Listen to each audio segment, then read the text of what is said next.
ನೀವು ನೋಡ್ತಾ ಇದ್ರ ಆರ್ಮ್ಯಾಕ್ಸ್ ಕನ್ನಡ. ನಾನು ಸೀಮಾ ಬಂಗಾರಪ್ಪ.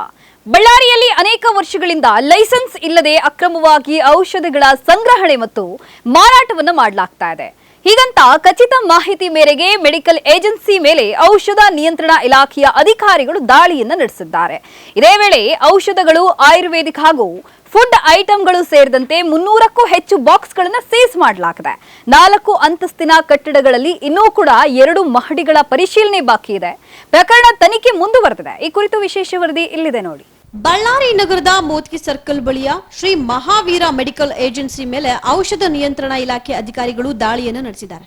ಲೈಸೆನ್ಸ್ ಹಾಗೂ ಅಗತ್ಯ ದಾಖಲೆಗಳಿಲ್ಲದೆ ಅಕ್ರಮವಾಗಿ ಔಷಧಗಳ ಸಂಗ್ರಹಣೆ ಮತ್ತು ಮಾರಾಟ ಮಾಡಲಾಗ್ತಿದೆ ಅನ್ನೋ ಆರೋಪದ ಹಿನ್ನೆಲೆಯಲ್ಲಿ ಸಹಾಯಕ ಔಷಧ ನಿಯಂತ್ರಣ ಅಧಿಕಾರಿ ಮಂಜುಳಾ ನೇತೃತ್ವದಲ್ಲಿ ಅಧಿಕಾರಿಗಳು ಪರಿಶೀಲನೆಯನ್ನು ನಡೆಸಿದ್ದಾರೆ. ಈ ವೇಳೆ ಔಷಧಗಳು, ಆಯುರ್ವೇದಿಕ್ ಉತ್ಪನ್ನಗಳು ಹಾಗೂ ಫುಡ್ ಐಟಂಗಳು ಸೇರಿದಂತೆ 300ಕ್ಕೂ ಹೆಚ್ಚು ದೊಡ್ಡ ಬಾಕ್ಸ್ಗಳನ್ನು ಸೀಸ್ ಮಾಡಲಾಗಿದೆ.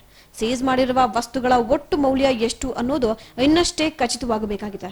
4 ಅಂತಸ್ತಿನ ಕಟ್ಟಡದಲ್ಲಿ ಮೊದಲ ಹಂತದ ಪರಿಶೀಲನೆ ನಡೆದಿದ್ದು ಇನ್ನು 2 ಮಹಡಿಗಳ ತಪಾಸಣೆ ಬಾಕಿ ಇದೆ ಅಂತ ಅಧಿಕಾರಿಗಳು ತಿಳಿಸಿದ್ದಾರೆ.